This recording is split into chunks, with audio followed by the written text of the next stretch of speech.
Lamu heni duol mochung' ne weg ohala kod kembe pachoka KNCCI koro nigi geno ni chenro mar gero kambi mar mauta e kaunti ma Lamu biro ting'o malo ochumi kendo ting'o malo chal mar ngima mar jodak makona ahinya to rawere. Koloso e kinde romo mar weg ohala e chula ma Amu, jatatije maduong' mano mar KNCCI Laktar Eric Ruto owacho ni kambino biro chiwo luasi ne jodak ma Lamu mar chako ohala mopogore opogore ka bende obiro lombo joket mwandu.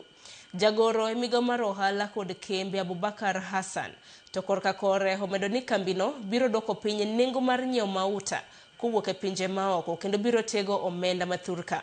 Kwayango ni piny Kenya tiyo kod omenda maromo bilion 6 mar nyiewo mauta kowuok e pinje maoko ka kambino biro konyo e dwoko piny osigo mar nyiewo mauta kowuok e pinje maoko. Oil refinery hapa Lamu ambayo investor mkubwa ambaye anaitwa Dangote sasa anafanya ile inaitwa feasibility study.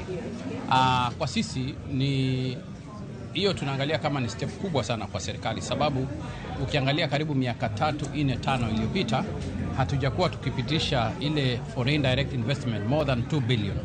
Lakini hii investment moja ni karibu mara 10 ya hiyo investment ya mwaka moja ambayo inatoka kwa wale waigizaji wa nje. Ukiangalia ile bili yetu tunaona bili kubwa kabisa ni import bill ya Kenya ni 20 billion. Out of that 6 billion ni oil, petroleum. Ikifuatiliwa ya pili ni edible oil. Sasa unaona mafuta ya petroli afu na mafuta ya kupikia. Sasa Mheshimiwa Rais aliweka paka miaka 3 hii mazingira bora ya kuvutia uwekezaji kwa hizo sekta mbili. PS ameto certain that the investment kama ya refinery cover more than what we expect, and it's good that ametoa uhakikisho mbele yetu sisi kama viongozi na wale stakeholders kwamba priority ni vijana wa kutoka hapa Lamu.